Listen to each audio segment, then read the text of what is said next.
નમસ્કાર વિદ્યાર્થી મિત્રો. ધોળકા એજ્યુકેશન સોસાયટી દ્વારા સંચાલિત શ્રીમતી આર.ડી. શાહ આર્ટ્સ અને શ્રીમતી વી.ડી. શાહ કોમર્સ કોલેજ ધોળકા આપ સૌનું હાર્દિક સ્વાગત કરે છે. બીએ અને બીકોમ ના મુખ્ય વિષયો સિવાય આવતા વિષયો જેમ કે સોફ્ટ સ્કિલ અને ફાઉન્ડેશન, તો આજે આપણે બીકોમ સેમ 3ની અંદર આવતા સબ્જેક્ટ ફાઉન્ડેશનની વાત કરીશું, જેની અંદર આપણે જનરલ ઇન્સ્યોરન્સ નામનો વિષય પસંદ કરેલો છે. તો આજે આપણે એનો અભ્યાસ કરીશું.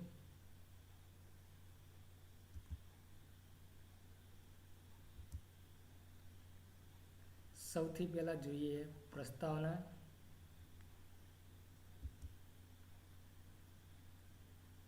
અર્થતંત્રમાં સેવાઓનું મહત્વ વધતું જાય છે. સેવાઓના કારણે સગવડતામાં અથવા અનુકૂળતામાં વધારો થાય છે. બેન્કિંગ, વીમો, ટપાલ અને વાહન વ્યવહાર આવી સેવાઓ છે.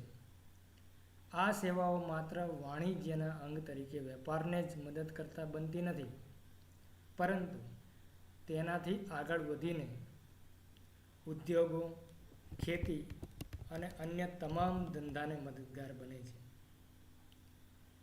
બેન્કિંગ, વીમો, ટપાલ અને વાહન વ્યવહારની સેવાઓમાં એટલું બધું વૈવિધ્ય આવ્યું છે કે તે આર્થિક પ્રવૃત્તિઓની સીમાઓ વટાવી ગઈ છે અને તે કૌટુંબિક તથા સામાજિક વ્યવહારોની સેવાઓ પણ બની ગઈ છે. આધુનિક જમાનામાં આ સેવાઓના ક્ષેત્રે વિવિધતા જોવા મળે છે.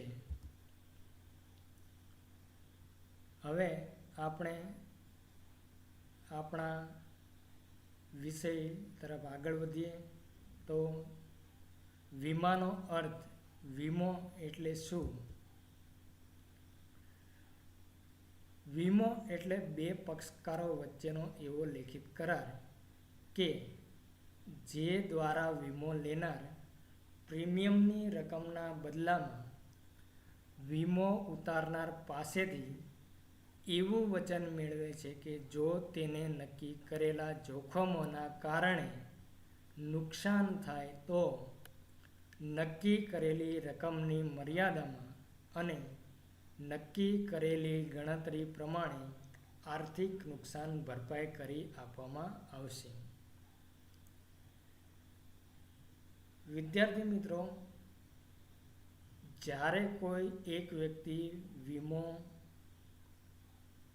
લે ત્યારે સામે પક્ષે વીમો આપનાર વ્યક્તિ પણ હોય છે. તો વીમો લેનાર અને આપનાર બંને વચ્ચે એક લેખિત કરાર એટલે કે લખાણ થાય છે કે જેના દ્વારા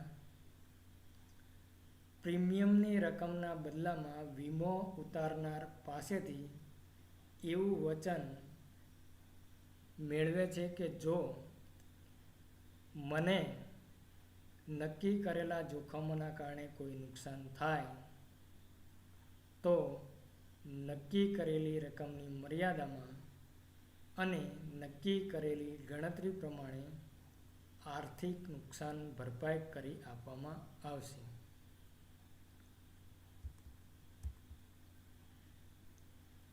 વીમા પોલિસી એટલે શું? વીમાના લેખિત કરારને વીમા પોલિસી તરીકે ઓળખવામાં આવે છે. વીમો જોખમ દૂર કરતો નથી, પરંતુ જોખમથી પેદા થતા આર્થિક નુકસાનનું વળતર આપે છે. તો એક વાક્યમાં તમને પૂછવામાં આવે કે વીમા પોલિસી એટલે શું, તો વીમાના લેખિત કરારને વીમાની પોલિસી તરીકે ઓળખવામાં આવે છે.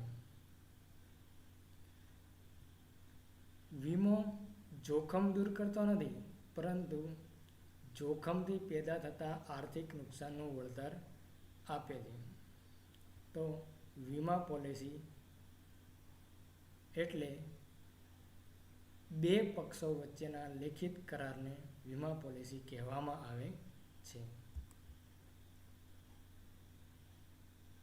ત્યારબાદ આવે છે મિત્રો વીમાના સિદ્ધાંતો. વીમાના મૂળ સામાજિકતા સાથે સંકળાયેલા છે અને તે બે પક્ષકારો વચ્ચેનો કરાર બને છે. આમ વીમો સામાન્ય કરાર નથી અને તેને સામાન્ય કરારના કાયદાથી જોડી શકાય નહીં. વીમો વિશિષ્ટ કરાર હોવાથી તેને સામાન્ય કરારના સિદ્ધાંતો ઉપરાંત નીચે જણાવેલા સિદ્ધાંતો પણ લાગુ પડે છે. તો જ્યારે બે પક્ષકારોની વાત આવે ત્યારે વીમાના સિદ્ધાંતો સામાન્ય ન રહેતા સમાજમાં પ્રવર્તે છે અને સમાજનું એક અંગ બની જાય છે. કારણ કે એકથી વધુ વ્યક્તિઓનો એમાં સમાવેશ થતો હોવાથી સામાજિકતા સાથે સંકળાઈ જાય છે. આથી તેને કોઈ કાયદાથી જોડી શકાય નહીં, કેમ કે તે એક વિશિષ્ટ પ્રકારનો બે પક્ષકારો વચ્ચેનો કરાર હોવાથી વીમાના જે સિદ્ધાંતો છે, પ્રિન્સિપલ, એ લાગુ પડે છે અને તે મુજબ તેના કરારો બે પક્ષકારો વચ્ચે કરવામાં આવે છે. વીમાના સિદ્ધાંતોમાં સૌથી પહેલા સંપૂર્ણ ભરોસાનો સિદ્ધાંત, નુકસાન વળતરનો સિદ્ધાંત, વીમા યોગ્ય હિતનો સિદ્ધાંત,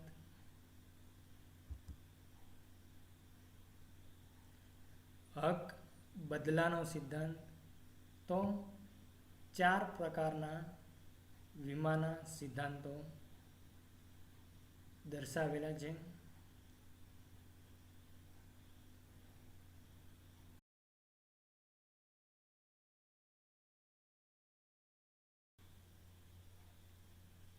સંપૂર્ણ ભરોસાનો સિદ્ધાંત. વીમાના કરારનો હેતુ નફો મેળવવાનો ક્યારેય ન હોઈ શકે. વીમા કરારનો હેતુ નુકસાનનું આર્થિક વળતર મેળવવાનો છે. વીમાનો મૂળભૂત અભિગમ સામાજિક છે. આથી વીમા કરારના પક્ષકારોએ પરસ્પર સંપૂર્ણ ભરોસો મૂકવાનો છે. કરાર કરતી વખતે બંને પક્ષકારોએ પરસ્પરને જરૂરી હોય તેવી વીમા વસ્તુ અંગેની બધી જ માહિતી આપવાની હોય છે. વીમો લેતી વખતે માહિતી પૂછવામાં ન આવી હોય છતાં જો કરાર ઉપર અસર કરતા હોય તો એક પક્ષે બીજા પક્ષને આપવાની હોય છે. કોઈપણ માહિતી છુપાવીને કરેલા વીમાનો કરાર એ દગો કહેવાય અને સંપૂર્ણ ભરોસાનો સિદ્ધાંત ભંગ થયેલો કહેવાય. જ્યારે પણ વીમાના પક્ષકારને ખબર પડે કે સંપૂર્ણ ભરોસાના સિદ્ધાંતનો ભંગ થયો છે, ત્યારે વીમા કરારને રદ સમજવામાં આવે છે અને વીમો લેનારને તેણે ભરેલા પ્રીમિયમની રકમ પરત મળી શકતી નથી. તેમજ જો નુકસાન થાય તો વળતર મેળવવાનો હક પણ રહેતો નથી. સંપૂર્ણ ભરોસાના સિદ્ધાંતમાં વીમો લેનાર વ્યક્તિ વીમો આપનાર વ્યક્તિ ઉપર સંપૂર્ણ ભરોસો મૂકે છે અને કોઈ પણ વાત છુપાવવામાં આવતી નથી. બધી જ વસ્તુ અંગેની માહિતી આપવાની હોય છે. માહિતી પૂછવામાં ન આવી હોય છતાં પણ જો કરાર ઉપર અસર કરતા હોય તો એક પક્ષે બીજા પક્ષને આપવાની હોય છે. કોઈ પણ માહિતી છુપાવીને કરેલા વીમાનો કરાર એ દગો કહેવાય અને સંપૂર્ણ ભરોસાનો સિદ્ધાંત ભંગ થયેલો કહેવાય. જ્યારે પણ પક્ષકારને ખબર પડે કે મેં જે ભરોસો કર્યો છે તે ભરોસાનો ભંગ થયો છે, ત્યારે વીમા કરારને રદ સમજવામાં આવે છે અને વીમો લેનાર વ્યક્તિને ભરેલા પ્રીમિયમની રકમ પરત મળી શકતી નથી. તેમજ જો તેને કોઈ વસ્તુ કે માલનું નુકસાન થાય તો વળતર મેળવવાનો હક પણ રહેતો નથી.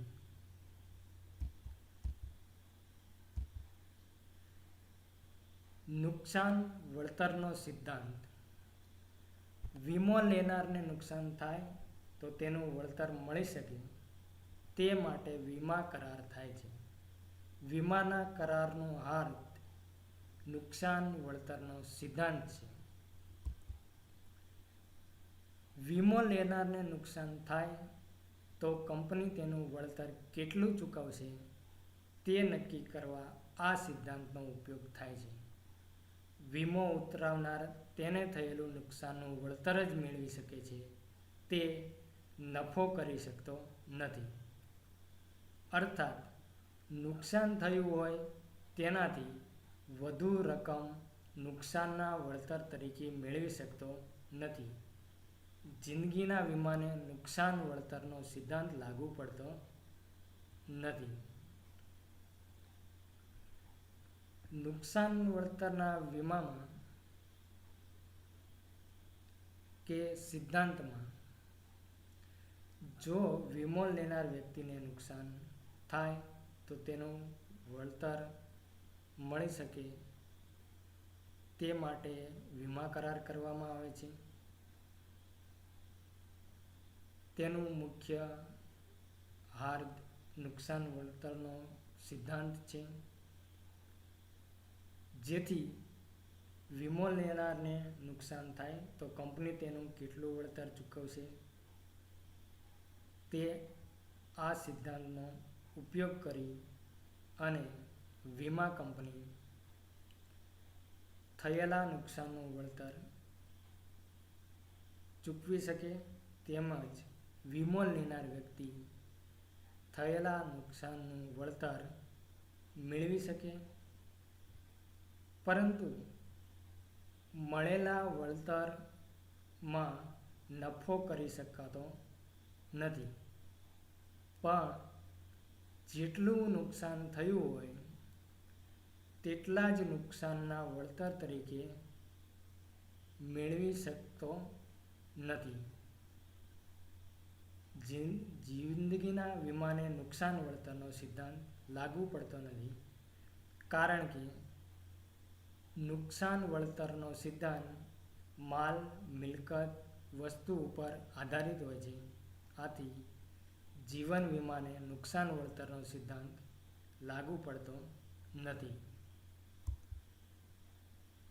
વીમો લેનાર વસ્તુની કિંમત કરતાં ઓછી કિંમતનો વીમો ઉતરાવે તો ગર્ભિત રીતે સ્વીકારે છે કે ઓછી કિંમતના પ્રમાણસર નુકસાન તે ભોગવશે. દાખલા તરીકે, એક વ્યક્તિએ તેની ₹5 લાખની વસ્તુનો ₹3 લાખનો વીમો ઉતરાવેલ હોય, પરંતુ વસ્તુ સંપૂર્ણ નાશ પામતા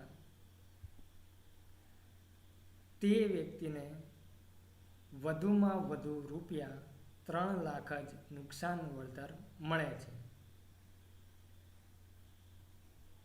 એટલે પ્રથમ નુકસાન વળતરના સિદ્ધાંતમાં વ્યક્તિ પોતે સ્વીકારે છે કે મેં 5 લાખની વસ્તુની સામે 3 લાખ રૂપિયાનો વીમો ઉતરાવેલ છે. જો મને કોઈ નુકસાન થશે કે મારી વસ્તુ નુકસાન પામશે તો મને વધુમાં વધુ રૂપિયા 3 લાખ જ નુકસાન વળતર મળશે.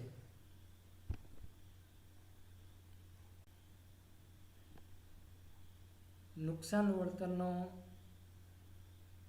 બીજો એક દાખલો આપણે ઉદાહરણ સ્વરૂપે સમજીએ. એક વસ્તુની કિંમત રૂપિયા 5 લાખ છે, પરંતુ તેનો વીમો રૂપિયા 3 લાખનો લેવામાં આવ્યો હોય અને તે વસ્તુ આંશિક રૂપે નુકસાન પામતા રૂપિયા 2 લાખનું નુકસાન થાય તો ઉતરાવેલ વીમાની રકમનું પ્રમાણસર વળતર રૂપિયા 1,20,000 મળશે. બીજા ઉદાહરણમાં એવું સમજાવવામાં આવ્યું છે કે સંપૂર્ણ કિંમતનો વસ્તુ હોય અને તેમાંથી અમુક રૂપિયાનો વીમો ઉતરાવેલો હોય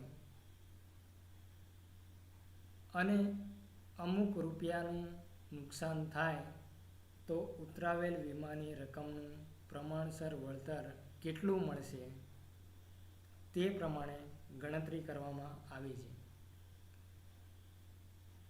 વસ્તુની કિંમત 5 લાખ છે, તેનો વીમો 3 લાખ લેવામાં આવ્યો છે, આંશિક રૂપે 2 લાખનું નુકસાન થયું છે, તો વીમા કંપની તરફથી પ્રમાણસર જેનું મધ્યનું વળતર હશે તે 1,20,000 રૂપિયા મળશે.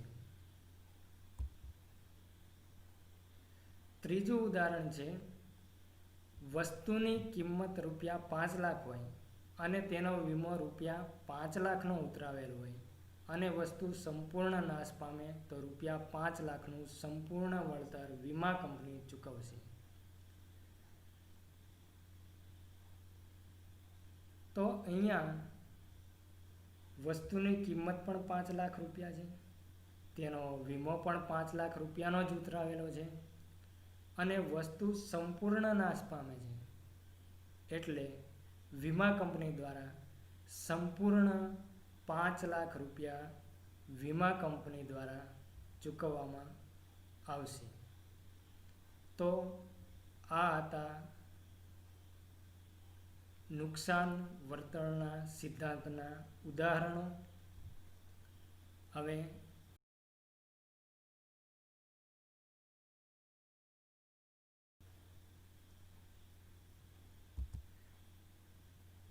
ત્યાર પછીનો આવે છે વીમા યોગ્ય હિતનો સિદ્ધાંત.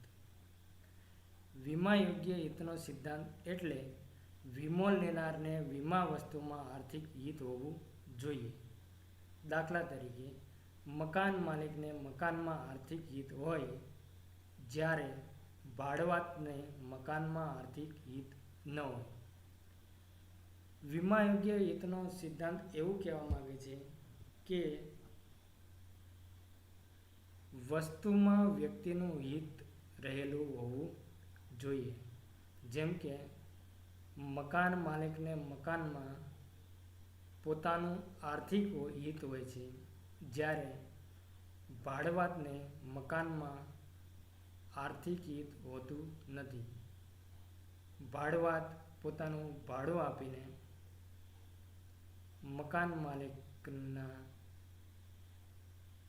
ઋણમાંથી મુક્ત થાય છે, એટલે મકાન માલિકનું જે હિત પોતાના મકાન પ્રત્યે હોય છે તેવું ભાડુઆતને એ મકાન પ્રત્યે એટલું હિત હોતું નથી.